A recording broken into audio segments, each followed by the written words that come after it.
आज की कहानी शेर और मच्छर की कहानी। जंगल के राजा शेर को अपनी शक्ति पर बड़ा घमंड था। वह स्वयं को सबसे शक्तिमान समझता था, इसलिए जंगल के हर जानवरों पर अपनी धौंस जमाता रहता था।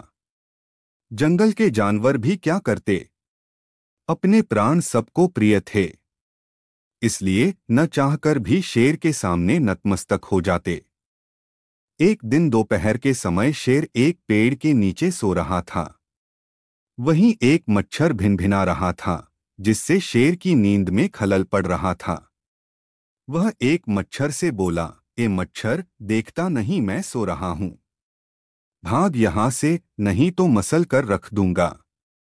मच्छर बोला, क्षमा करें वनराज, मेरे कारण आपकी नींद में व्यवधान उत्पन्न हुआ, किंतु आप मुझे ये बात नम्रता से भी कह सकते हैं। आखिर मैं भी इस धरती का जीव हूं। अच्छा, तो तू छोटा सा मच्छर मुझसे जुबान लड़ाएगा? और क्या कल कहा मैंने? तुम मच्छर हो ही ऐसे कि कोई भी तुम्हें यूं मसल दे। मैं तो ये बार बार कहूंगा, क्या बिगाड़ लोगे तुम मेरा?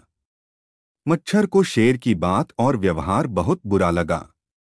वह अपने साथी मच्छरों के पास गया और उन्हें सारी बताई। सभी मच्छरों को शेर की बात चुभ गई। उन्होंने तय किया कि इस संबंध में एक बार सब मिलकर शेर से बात करेंगे। सभी मच्छर शेर के पास पहुंचे और बोले, वनराज, हमें आपसे बात करनी है। जल्दी बोलो, मुझे तुम जैसों से बात करने की फुर्सत नहीं है। शेर बोला, वनराज, आप होंगे बहुत शक्तिशाली, किंतु इसका अर्थ ये कतई नहीं है कि आप अन्य जीवों और प्राणियों का मजाक उड़ाएं या उन्हें नीचा दिखाएं। मच्छर बोले, मैंने जो कहा सच कहा। मैं सबसे शक्तिशाली हूं और मुझे कोई हरा नहीं सकता। घमंड में चूर शेर गरजा, ऐसा नहीं है। अगर आप शक्तिशाली हैं तो हम में भी इतना सामर्थ्य है कि आवश्यकता पड़ने पर हम किसी का भी सामना कर सकते हैं और उसे हरा सकते हैं। हम आपको भी हरा सकते हैं। मच्छर भी चुप न रहे। यह सुनकर शेर हंसते हुए बोला, तुम लोग मुझे हराओगे? तुम लोगों की इतनी हिम्मत कि मेरे सामने आकर ये बात कहो। मेरी शक्ति का अंदाजा नहीं है तुम्हें, अन्यथा ऐसा कभी नहीं कहते। अभी भी समय है, भाग जाओ यहां से, नहीं तो कोई नहीं बचेगा। शेर के घमंड ने मच्छरों को क्रुद्ध कर दिया। उन्होंने ठान लिया कि इस शेर को मजा चखा कर ही रहेंगे।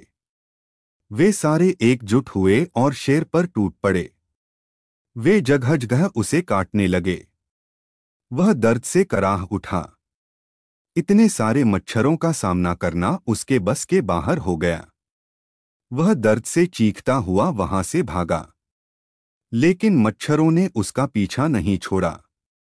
वह जहां भी जाता, वे भी उसके पीछे जाते और उसे काटते। आखिरकार शेर को झुकना पड़ा।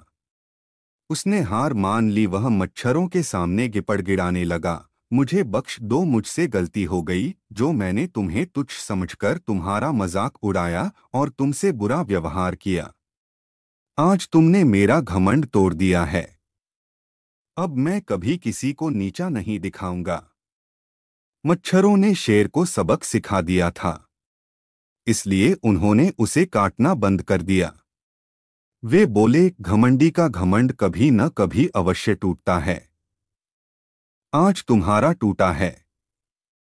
घमंड करना छोड़ दो, अन्यथा एक दिन ये तुम्हें ले डूबेगा। और कभी किसी प्राणी को नीचा मत समझो। हर किसी का अपना सामर्थ्य और शक्ति होती है। शेर तौबा करते हुए वहां से भाग गया। इस कहानी से हमें ये सीख मिली कि घमंडी का सिर नीचा